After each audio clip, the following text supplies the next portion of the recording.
საქართველოს პარლამენტმა მეგობარ აქთან დაკავშირებით განცხადება მიიღო. განხილვა დღეს საგარეო ურთიერთობათა კომიტეტზე მიმდინარეობდა. დოკუმენტში მოცემულია საქართველოს პარლამენტის შეფასებები და პასუხი მეგობარ აქთან დაკავშირებით. მოხსენებელი შალვა პაპუაშვილი იყო. საქართველოში მნიშვნელოვანი დემოკრატიული უკუსლის შესახებ ბრალდების მცდარობას უთხოვარად ადასტურებს კონკრეტული ფაქტები და ის საერთაშორისო რეიტინგები, რომელთა თანახმად საქართველოს 2012 წლის შემდეგ ყველა მიმართულებით ფუნდამენტური პროგრესი განიცადა. კერძოდ, ქვეყანაში 2012 წლის შემდეგ მიღებული იქნა კონსტიტუცია, რომელიც სრულად შეესატყვისება უმაღლეს დემოკრატიულ სტანდარტებს და რომელმაც Deep State-ის მიერ მართული სააკაშვილის რეჟიმის პროავტორიტარული კონსტიტუცია ჩაანაცვლა. ორნახევარჯერ შემცირდა ციხეებში პატიმართა რაოდენობა, ხოლო 10-ჯერ მათი სიკვდილიანობა. აღიკვეთა ბიზნესის რეკეტის სისტემური პრაქტიკა, რომელსაც Deep State-ის მიერ მართული სააკაშვილის რეჟიმი ავტორიტარული მმართველობის ერთ-ერთ უმთავრეს ინსტრუმენტად იყენებდა. საქართველოს ევროატლანტიკური ინტეგრაციის დაბლოკვის შესახებ ბრალდებების მცდარობას ასევე უთხოვარად ადასტურებს კონკრეტული ფაქტები და მტკიცებულები. 2017 წელს სწორედ მოქმედმა ხელისუფლებამ შეიტანა საქართველოს კონსტიტუციაში ცვლილება, რომლითაც ევროატლანტიკურ სტრუქტურებში ინტეგრაცია ქვეყნის ხელისუფლების ამოცანად განსაზღვრა, რასაც იმ დროს პარლამენტში წარმოდგენილმა არც ერთმა ოპოზიციურმა პარტიამ ხარი არ დაუჭირა. საქართველოს ყოველთვის გამოხატავდა სრულ მზადყოფნას ევროატლანტიკური ინტეგრაციისთვის, თუმცა ამის საპასუხოდ პარტნიორებისგან თავშეკავებულ პოზიციას იღებდა. ეს იმას ნიშნავს, რომ საქართველოს ევროინტეგრაციის გზაზე ხელოვნურ დაბრკოლებებს ხელისუფლება კი არ უქმნიდა, არამედ პარტნიორი ქვეყნები. ამგვარი დამოკიდებულების მიუხედავად საქართველოს ევროინტეგრაციის გზაზე ყველა ხელშესახებ შედეგს სწორედ მოქმედი ხელისუფლების პირობებში მიაღწია. კერძოდ, 2014 წელს ხელი მოეწერა საქართველოსა და ევროკავშირის შორის ასოცირების შესახებ შეთანხმებას, ღრმა და ყოვლისმომცველი თავისუფალი სავაჭრო სივრცის შესახებ შეთანხმებას, ხოლო მოგვიანებით საქართველოს მოქალაქეებისთვის უვიზო მიმოსვლის რეჟიმი დაწესდა. ევროპული ბიუროკრატიის უსამართლო მიდგომის მიუხედავად, საქართველოს თავისი ხელისუფლების წყალობით ქართველი ხალხის თანადგომით 2023 წლის დეკემბერში მაინც მოიპოვა ევროკავშირის წევრობის კანდიდატი ქვეყნის სტატუსი. თუმცა უსამართლო მიდგომა 2024 წლიდან ისევ განახლდა. კერძოდ, საქართველოს ხელისუფლების ზღაპრობის მიუხედავად, ევროპულმა ბიუროკრატიამ საქართველოს ევროინტეგრაციას ხელოვნური დაბრკოლება შეუქმნა იმით, რომ ქვეყნის ხელისუფლებასა და ქართულ ხალხს საქართველოს ევროკავშირში გაწერილიანების შესახებ მოლაპარაკებების გახსნაზე უარი უთხრა. იმ ფონზე, როდესაც საქართველოს ტერიტორიის 20% რუსეთის ფედერაციის მიერ არის ოკუპირებული. საქართველოს ამერიკის შეერთებული შტატებისა და ევროპის ქვეყნების უდიდესი უმრავლესობისგან განსხვავებით, რუსეთთან დიპლომატიური ურთიერთობებიც კი არ აქვს. 2012 წლის შემდეგ რუსეთში არც ერთი ქართველი პოლიტიკოსის ვიზიტი არ შედგა. საქართველოს სავაჭრო ბრუნვაში რუსეთთან ვაჭრობის წილი 12%-ზე ნაკლები.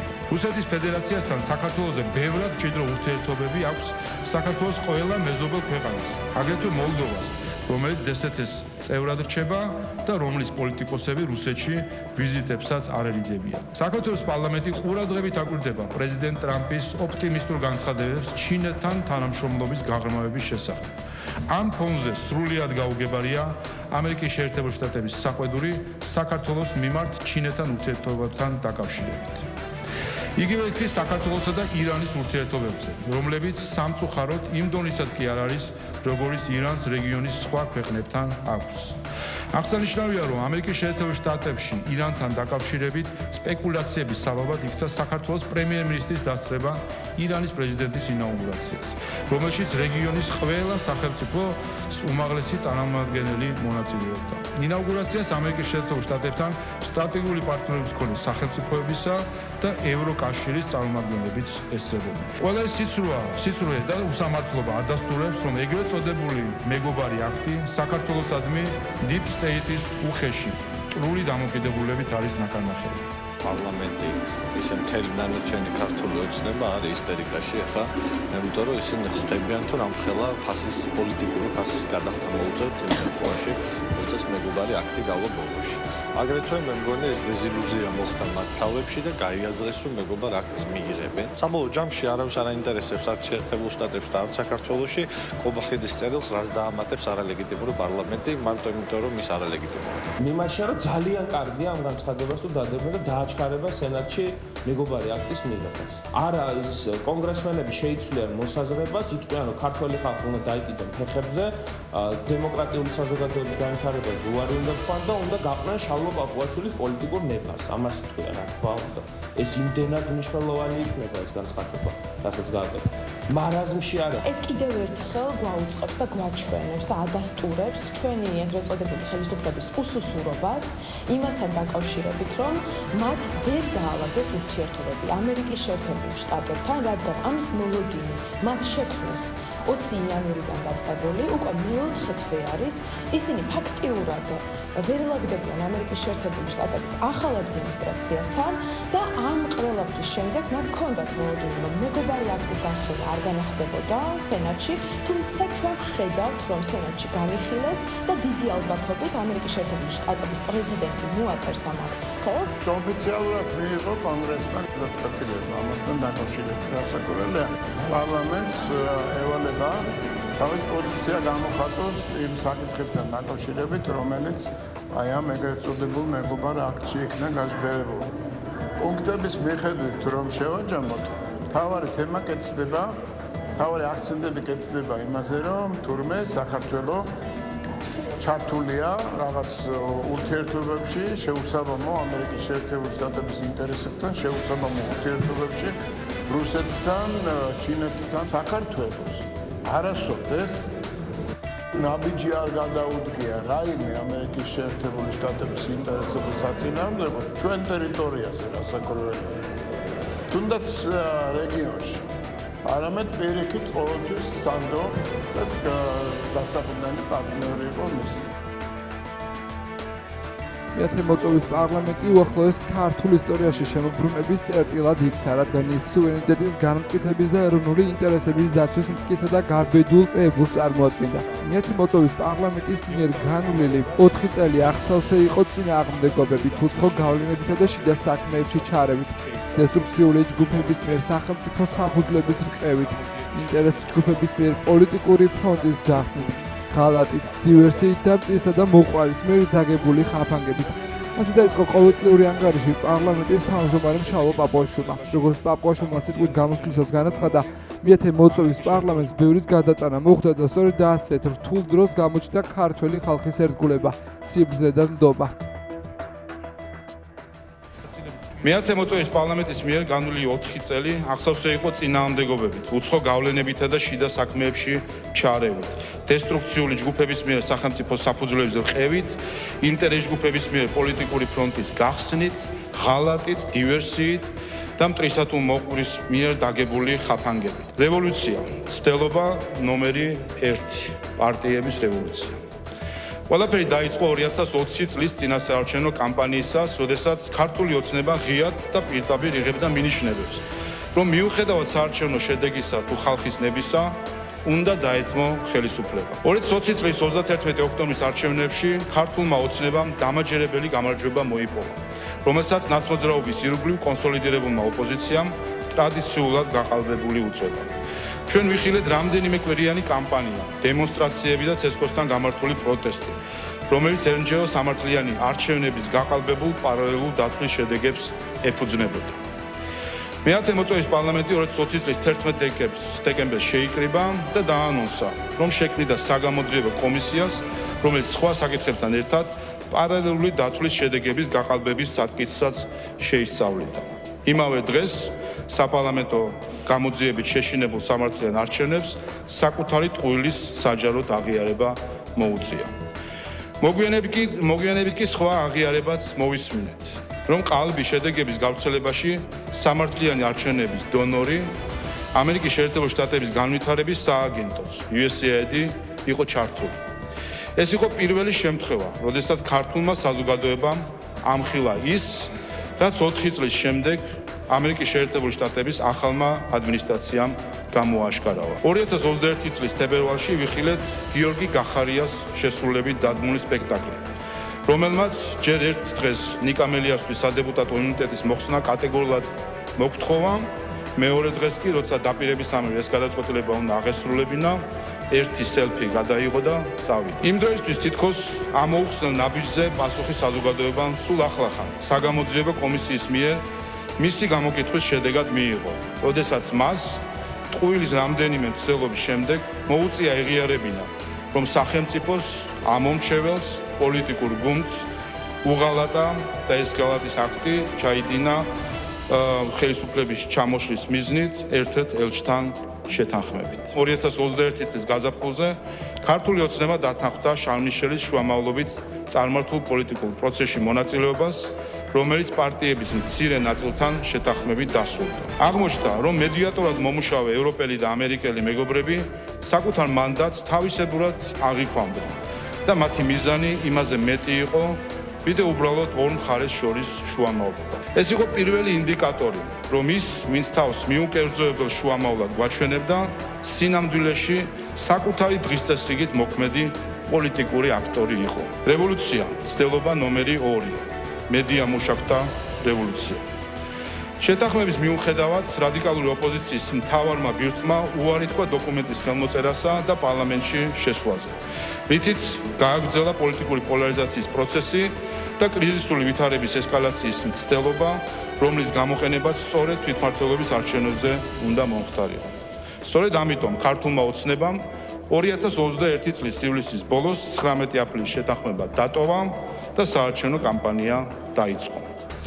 აპრილისა და აგვისტოს შუალედში საზოგადოებრივი გახეთქილება მორიგ ჯერზე სცადეს უმცირესობების უფლებათა თემის მანიპულირებით, LGBT მარშები, რაც ძალადობრივ პროცესში გადაიზარდა. ხოლო რუსთაველის პროსპექტის ავანსცენაზე პოლიტიკურ აქტივისტებად ქცეული მედია მუშაკები გამოჩნდნენ. ყველას გვახსოვს, როგორ მოაწერინეს უკვე ანულირებულ შეთანხმებაზე, ანუ ფარატინა ქაღალდზე, ხელი ნაციონალურ მოძრაობას. მხოლოდ იმისთვის, რომ ევროკავშირის მაშინდელ ერთს სავარძელში მედიდურად ჩამჯდარს ვიდეო მიმართვით ერისთვის ეცნობებინა, რომ შეთანხმება ახლა სრულად ძალაშია და ბარიერის დამოკლეს מחვილიც ჰაერში ჩამოფრინდა. რევოლუცია მცდელობა ნომერი 3. არაჟნის რევოლუცია. არჩევნებამდე 2 დღით ადრე უკრაინის სამხედრო დაზვერვის სამსახურმა ქვეყანაში არაჟნის კონტეინერით შემოაპარა მიხეილ სააკაშვილი, რომლისთვისაც გამზადებული ჰქონდათ არჩევნების შედეგის გამოქვეყნებისთანავე რევოლუციური პროცესის დაწყების სცენარი. რევოლუციის ეცვლილობაც ჩავარდა. სახელმწიფოს უსაფრთხოების სტრუქტურებმა სააკაშვილი არჩევნების წინა ღამეს დააკავეს. არჩევნებში დამარცხებულმა ოპოზიციამ მორიგი ისტერია დაიწყო სააკაშვილის გამოგონილ სიკვდილთან დაკავშირებით, რომელიც მას თითქოს და შიმშილობის გამო ემუქრებოდა. იწერებოდა წერილები, ეწყობოდა აქციები, უცხოელი ელჩები ცრუ დემარშებით და ფატალისტური კითხვით და რომ მოკვდეს, ცდილობდნენ მთავრობის შანტაჟს. თუმცა ეს ცდილობაც ამაო აღმოჩნდა. სააკაშვილი ჰიპოკრატეს ფიცს გადაბიჯებული ექიმების მიერ დასმული დემენციისგან სასწაულებრივ განიკურნა და მშვიდად აგრძელებს მისი კანონიერი სასჯელის მოხდას. თუმცა რატომ იყო ეს ასე მნიშვნელოვანი სააკაშვილის ფიგურა? ამ კითხვაზე პასუხი სააკაშვილის ჩაშლილი რევოლუციიდან 3 თვეში გახდა ცნობილი. 2022 წლის 24 თებერვალს ევროპაში მეორე მსოფლიო ომის შემდეგ ყველაზე მასშტაბური და სისხლისღვრელი ომი დაიწყო. რუსეთის ფედერაცია უკრაინაში შეიჭრა. საქართველოს ხელისუფლებამ რუსული აგრესიის პირველივე დღეებიდან დაამტკიცა კაფიო პოზიცია.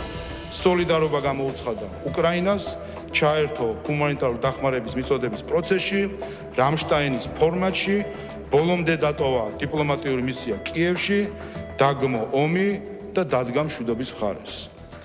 ზუსტად ამგვარადვე პირველივე დღეებში გაიხსნა დესტრუქციისა და დივერსიის ცეცხლი. მივიღეთ რადიკალური ოპოზიციის მორიგი საპროტესტო ტალღა მოთხოვნით გავაგზავნოთ მოხალისეები უკრაინაში, დაუწესოთ ორმხრივი სანქციები რუსეთს, ჩავკეტოთ ცა, შემოვიღოთ ვიზები, მოკლედ წავიდეთ სრულ და უპირობო ესკალაციაზე. ჩვენ წინ აღვუდექით იმ მერთობლივად შემუშავებულ და გაზიარებულ სამოქმედო გეგმას, რისკენაც სხვადასხვა არხების გამოყენებით ერთ ხმაში მოგვიწოდებდნენ ჩვენი დაუძინებელი კეთილის სურვილები. დახულ შეხვედრებზე ყველა ეს გზავნილი გაცილებით პირდაპირი, ღია და ცალსახა იყო. იცვლებოდნენ გზავნილის გამხმოვანებლები, თუმცა არ იცვლებოდა მთავარი გზავნილი, რომელიც თითქოს ერთი სახელმძღვანელოდან იყო ამოკითხული. საქართველოში მეორე ფრონტი უნდა გახსნილიყო. თუმცა ეს არ გამოვიდა საქართველოში და ამიტომ ამ გეგმას მოგონილი დაარქვეს. რევოლუცია, მცდელობა ნომერი 4, NGO-ების რევოლუცია. ჯერ კიდევ პირველი იერიშების მოგერიების რეჟიმში მყოფმა უკრაინამ 2022 წლის 28 თებერვალს ევროკავშირის წევრობაზე განაცხადი შეიტანა. მის მაგალითს შექმნილ ვითარებაში მოლდოვამ და საქართველომაც მივგვაწევთ. 23 ივნისს უკრაინას და მოლდოვას ევროკომისიამ წევრობის სტატუსი, კანდიდატობის სტატუსი მიანიჭა, საქართველო კი, რომელიც ყველა პარამეტრით ორივე ქვეყანას უსწრებდა და დღემდე უსწრებს, უსტატუსოდ დატოვა.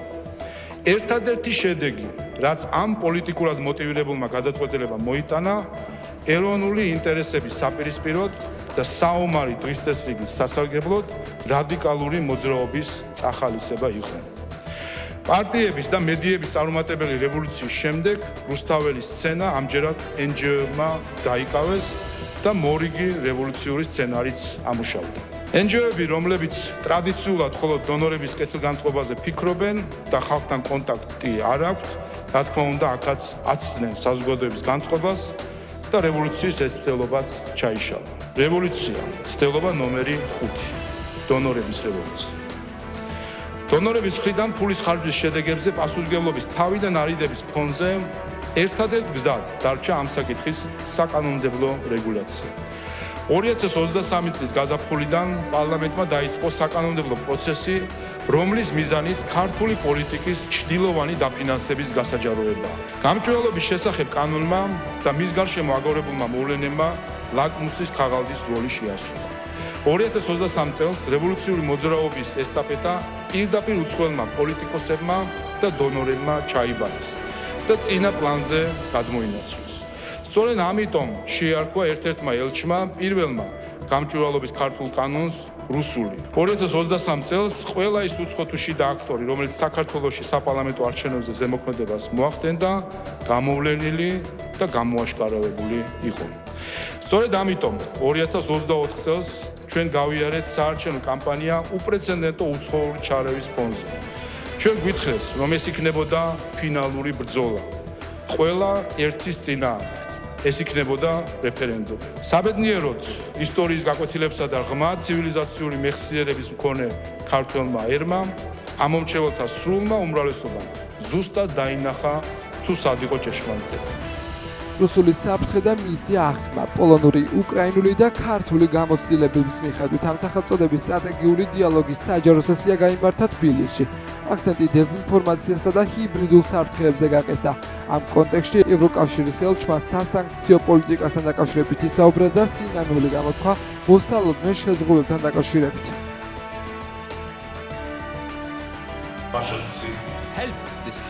რასაც ჩვენ ვხედავთ, არის ის, რომ მას შემდეგ, რაც საქართველოს კანდიდატის სტატუსი მიიღო, საქართველოში მიღებული ქმედებები, გადაწყვეტილებები, კანონმდებლობა ეწინააღმდეგება ამ პრინციპებს. ეს არაერთხელ იყო ნათქვამი ევროპის საბჭოს, ჩვენი ყველა ლიდერის მიერ. ჩვენ გთხოვეთ საქართველოს, გთხოვთ ნუ გააკეთებთ ამას, გთხოვთ დაგვიახლოვდით და ნუ წახვალთ ჩვენგან შორს. სამწუხაროდ ჩვენი მოწოდებები სრულიად იგნორირებულია. უარესი კი არის ის, რომ ჩვენ რასაც ვხედავდით საქართველოში რამდენიმე თვის განმავლობაში, ეს არის დაშინება, ძალადობა, სისასტიკე და სრული დაუსჯელობა იმ ადამიანების, რომლებიც ქუჩაში ხალხს ცემდნენ. სწორედ ამიტომ ევროკავშირი ცდილობს სანქციების დაწესებას ძალადობაზე პასუხისმგებელი პირების წინააღმდეგ. როგორც არაერთხელ აგიხსენით იმისთვის, რომ სანქციები შემოვიღოთ ევროკავშირის დონეზე გვჭირდება 27 წევრი სახელმწიფოს თანხმობა და ამ ეტაპზე სამწუხაროდ ჩვენ არ გვაქვს ერთსულოვნება. არიან წევრი სახელმწიფოები, რომლებიც ამას ეწინააღმდეგებიან. სწორედ ამიტომ ჩვენი წევრი სახელმწიფოების უმეტესობამ გადაწყვიტა სანქციების შემოღება და სულ უფრო მეტი ქვეყანა ცდილობს ფიზიკური პირებისა და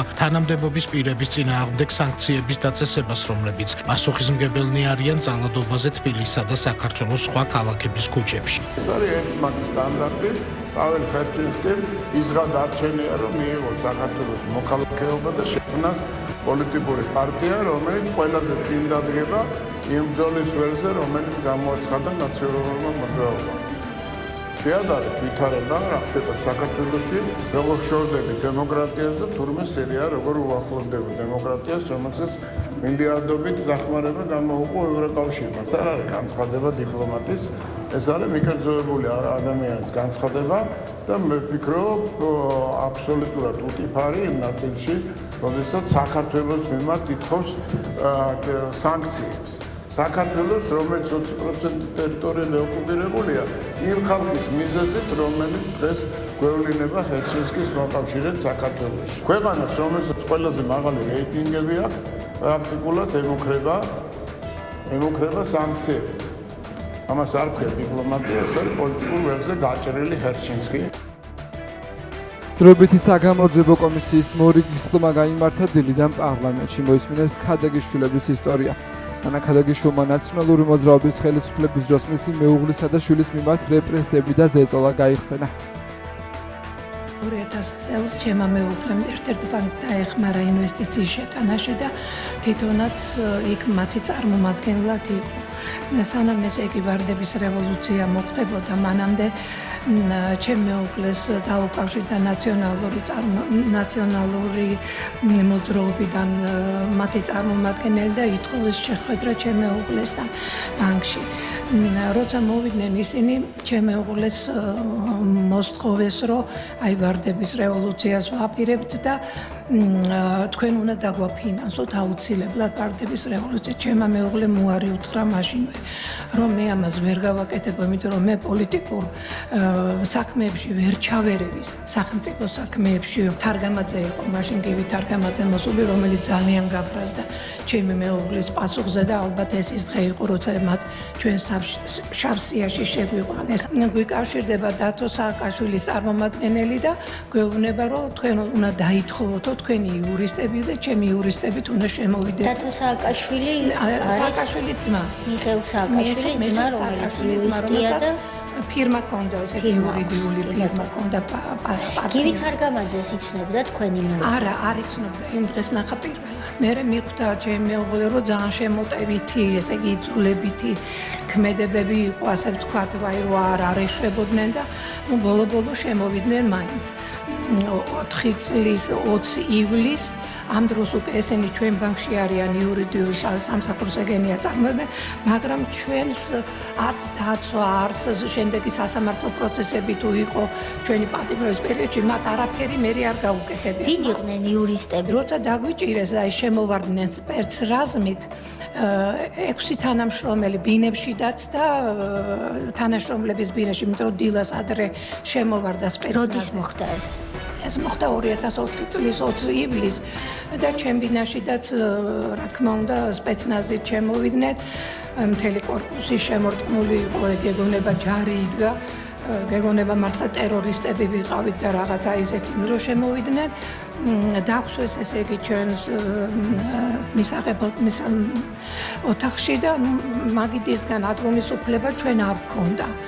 მაგრამ მოხდა ისე მერე რომ ესე იგი ტელეფონები ჩამოგვართვეს და ქალაქის ტელეფონმა დარეკა და ძალიან ჩემთან ახლოს იყო ეს ტელეფონი და უცებ დაცე ხელი და ავიღე ხვდებოდი რომ გიორგი რეკავდა ჩემი უმცროსი ვაჟი რომელიც თბილისში არ იყო ეთქვება ნუ პრესით ტელევიზიით გაიგო რომ ესეთი ამბავია ბანკში შემოვარდნენ და მირეკავს რომ დედაო ეხლა მე მოვდივარო და არ გაბედო მეთქი მე ვთხარი არ ჩამოხვიდე თბილისში არ ჩამოხვიდე მეთქი მე თვითონ შეგატყობი თუ მექნება საშუალება ყველაფერს მეთქი და გიორგი ესე გადაურჩა და ესე გახდა ძებნილი 8 წელი და 6 თვე იყო ძებნილი მერე პარლამენტმა ქართული ოცნების დროს პოლიტდევნილი სტატუსი მიანიჭა მას წაგვიყენეს ბრალი 174 მუხლით ფულის გათეთრებით რაც გაუცებული ვიყავით რომ რა ფულის გათეთრებაზე იყო საუბარი ნამდვილად არ ვიცოდით რაც უბრძანება გასწავყე სააკაშვილმა ადეიშვილმა იგივე დაწერეს განაცემში მაქსიმალური სარჯელი 11 წელი მიუსაჯეს ჩემშვილს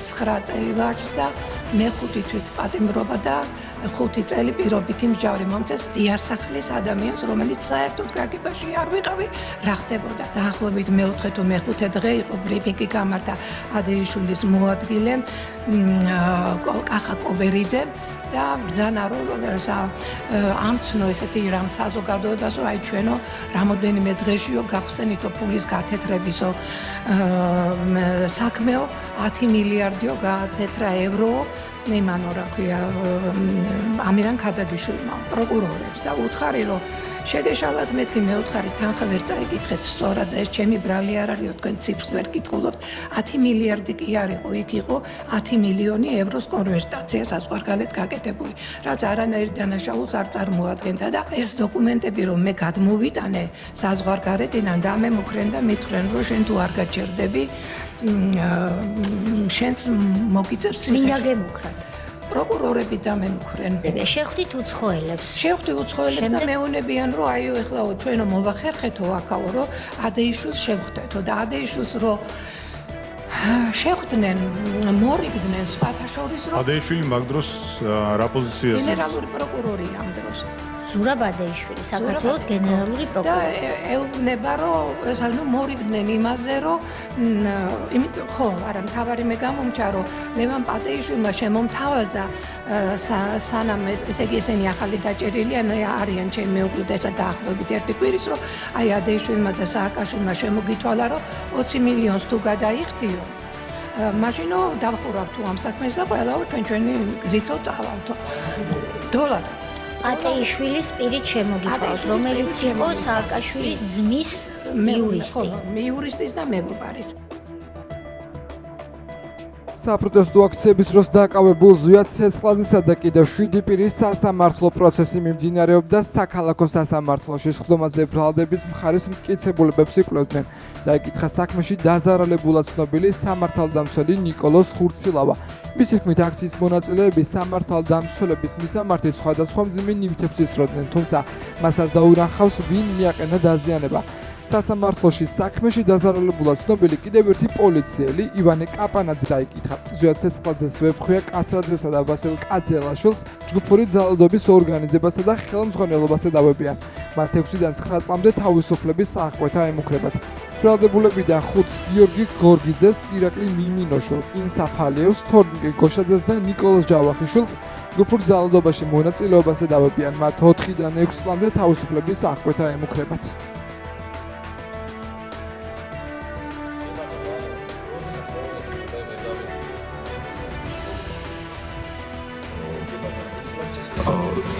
საიდან მესულეს მე ვერ დავინახე, იმიტომ ჩვენთან არ იყო ესეთი განათება, რომ დამენახა ხო საიდან მოდიოდა, რომს დამენახა, რა მიმართულებიდან მოდიოდა, ხო ფიზიკურად ვერ გავიგებდი ვინმეს რომ მე. თქვენ ახსენებთ, რომ არ იცოდით მიზეზი თუ აქციის მონაწილეები რატო გამოვიდნენ და რატო იქცეოდნენ აგრესიულად, ხო?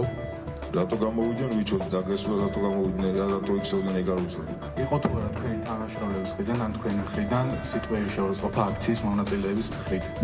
რა თქმა უნდა, ჩემი მხრიდან არ იყო პირველ რიგში და არც ჩემი თანამშრომლების მხრიდან ვინ ჩემ გვერდზე იყვნენ. თქვენ ხო იცახეთ რომ მე უნდა დამეცვა საზოგადოებრივი წესრიგი. მეტრანახევარში ვიღათ ადამიანი რომელიც თქვენზე ძალადობს. როგორ ვერ შეძლებთ იმ ადამიანის დაკავება? როდესაც 100-200 კაცი გესვრის ქვას, არ ამგონია იქ ვინმე შეძლოს მისვლა, სულ 20 სანტიმეტრში იდგეს. იქ არ გაქვს შენ დრო. ჩემი მისვლიდან ნახევარ საათში დაიძაბა სიტუაცია, საპროტესტო აქცია მიიღო ძალადობრივი ხასიათი და აქციის მონაწილეები გადავიდნენ აგრესიაზე ჩვენი მიმართულებით. კერძოდ დაიწყო სხვადასხვა ნივთების სროლა, ეს იყო ქვები, მინის ბოთლები, ფეერვერკები და ასე შემდეგ. დაახლოებით დაძაბულობის დაწყებიდან 15 წუთში ხელის არეში მივიღე დაზიანება. ვიპასუხეთ მარტივად, გეჟედეს თანამშრომლები, დაგეხმარნენ თუ არ დაგეხმარნენ? ჩემი ყოფნის პერიოდში გდდ-ს არანაირი მონაწილეობა არ მიუღია.